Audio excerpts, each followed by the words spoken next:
خیال جاتا ہے، اچھا تاثر جاتا ہے، ٹھیک ہے، یعنی ذہنی کشمکش کو نمایاں کیا جاتا ہے۔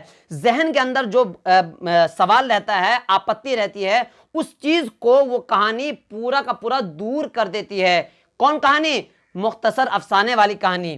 آگے چلیں بھائی، افسانے میں واقعات کی تفسیر ہوتی ہے، کرداروں کی گفتگو اور منظر اور ماحول کی پیشکش ہوتی ہے، ٹھیک ہے۔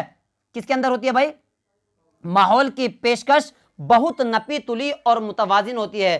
کردار جو اس میں پیش کیے جاتے ہیں، کس کے اندر؟ افسانے کے اندر جو کردار پیش کیا جاتا ہے وہ پوری کی پوری نپی تلی ہوتی ہے، جچی ہوئی ہوتی ہے اور متوازن ہوتی ہے۔ یہ بھی نہیں کہ کسی چیز کی بہت زیادہ تعریف کر دیا جائے یا کسی چیز کی کم تعریف کر دیا جائے یا کسی کردار کے ساتھ ناانصافی کر دیا جائے، ایسا بھی نہیں ہوتا ہے۔ تو اتنا مجھے لگتا ہے سمجھ میں آپ کو آ گیا ہے، ٹھیک ہے۔ آگے چلیں بھائی، اگر سمجھ میں آ گئی ہے اور کوئی بھی آپتی ہے تو آپ میرے سے پوچھ سکتے ہیں کہ بھائی یہ سمجھ میں ہمیں آ گیا ہے، ٹھیک ہے۔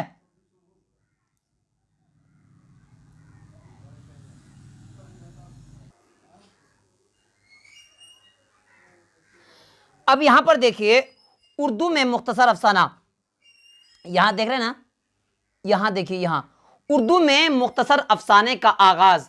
اب اس لائن میں بتانا چاہ رہے ہیں کہ یہ جو مختصر افسانہ ہے، جو شروعات ہوئی ہے اس کی جو پیدائش ہوئی ہے وہ کب ہوا ہے؟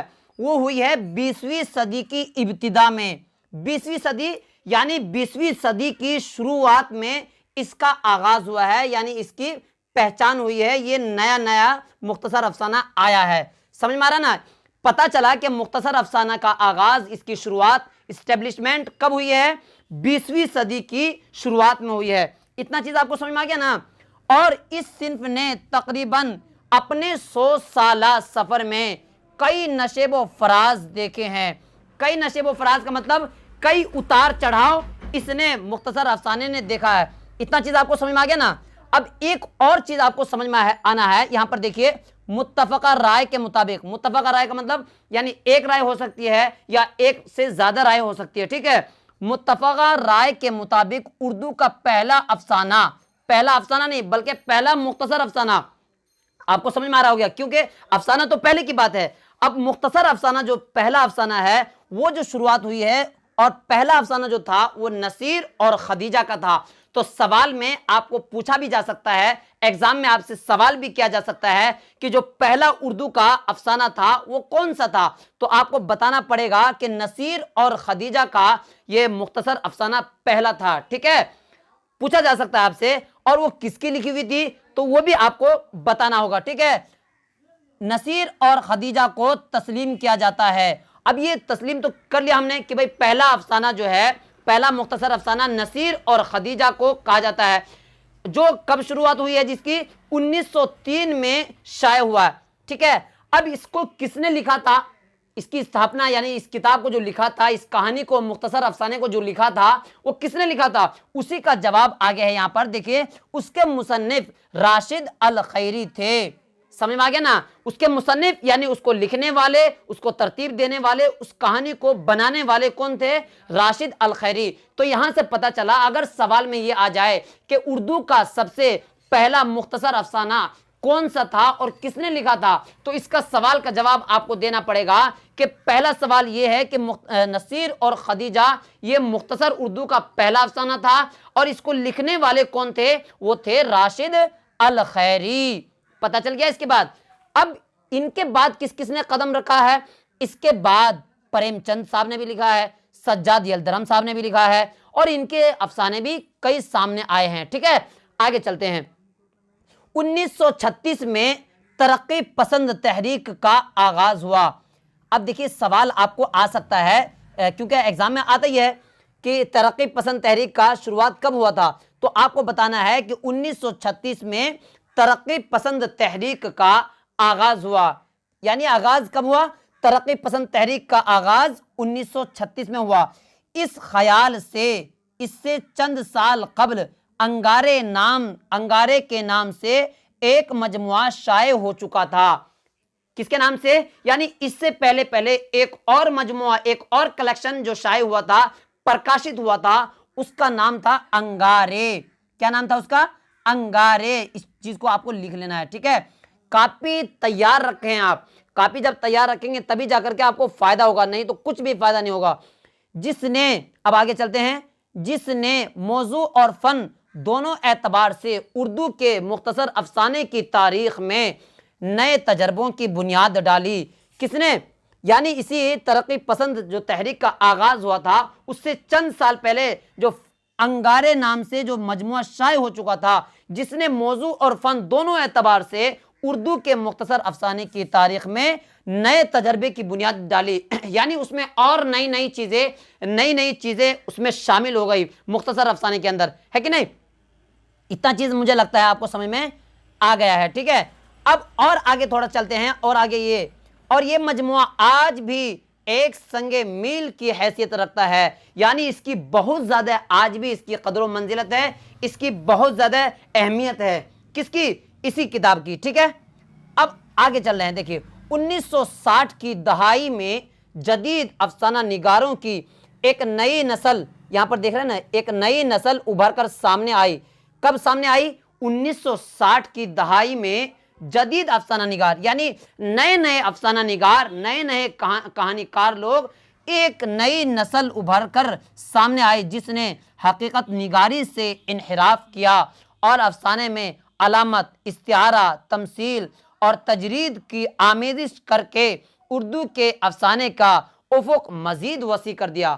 اب یہاں پر ایک اور چیز سمجھ میں آنا ہے، ویسے تو آپ سے پوچھا نہیں جائے گا کیونکہ یہ الگ سبق کا سوال ہے، لیکن پھر بھی میں ہلکا سا بتا دیتا ہوں تاکہ وہاں پر بتانے میں آپ کو آسانی ہوگا۔ دیکھیں اس میں جو 1960 کی دہائی میں جب نئے افسانہ نگار آئے تو انہوں نے اسی مختصر افسانے کے اندر کیا کیا چیز شامل کر دیا؟ علامت شامل کر دیا، استعارہ شامل کر دیا، تمثیل شامل کر دیا، تجرید بھی ملا دیا، یعنی یہ سب چیز اس کے اندر ملا دیا۔ کس کے اندر ملا دیا؟ مختصر افسانے کے اندر ملا دیا، تو اور زیادہ وہ چیز نکھر کے سامنے آ گئی، اور زیادہ اس کا کیا ہو گیا بھائی؟ اہمیت بڑھ گئی، ٹھیک ہے۔ مزید اس کا دیکھ رہے ہیں نا یہاں، افسانے کا افق مزید وسیع کر دیا، یعنی اس کا اور زیادہ اہمیت بڑھا دی، اس کی قدر بڑھا دی۔ تو اتنا سمجھ میں آ گیا نا بھائی آپ کو؟ اب آگے چلتے ہیں، دیکھیے کچھ بھی سمجھ میں نہ آئے تو آپ کمنٹ میں پوچھ سکتے ہیں۔ یہاں پر جو دیکھیے یہ جو میں نے آپ کو سمجھایا نہیں، اس لیے نہیں سمجھایا کہ اگلی ویڈیو میں اس کو سمجھاؤں گا ضرور، سمجھ میں آ رہا نا، کیونکہ اس کا تعلق اس سے نہیں ہے، ٹھیک ہے۔ اب اس عہد کے افسانہ نگاروں میں انتظار حسین، اب دوسرے کون ہیں؟ اس انتظار حسین ہے، اس کے بعد سریندر پرکاش ہے، اسی طرح سجاد بلراج کومل ہے، اسی طرح غیاث احمد گدی ہے، اور کلام حیدری وغیرہ بہت اہم لوگ ہیں۔ تو سمجھ میں آ گیا نا اتنا چیز؟ جب اتنا چیز آپ کو سمجھ میں آ گیا ہے تو دیکھیے بھائی لائک کرتے رہیے گا بھائی، مجھے صرف یہی چیز آپ کی چاہیے۔ اس عہد کے افسانہ نگاروں میں انتظار حسین، اب آپ کو پوچھا بھی جا سکتا ہے کہ اس زمانے کے جتنے بھی لوگ تھے، 1960 کے دشک کے لوگ جتنے بھی تھے وہ کون سے تھے، تو آپ کو یہاں پر جواب بھی دینا ہے۔ کون سا جواب دیں گے آپ؟ یہاں پر دے سکتے ہیں، افسانہ نگاروں میں انتظار حسین، سریندر پرکاش، انور سجاد، بلراج کومل۔ سمجھ میں آ رہا نا؟ یہ ویسے پوچھے گا نہیں لیکن آپ کو ہلکا سا پڑھ کر کے جانا ہے تاکہ آپ کو کوئی بھی پریشانی امتحان میں کوئی بھی نہ آئے، ٹھیک ہے۔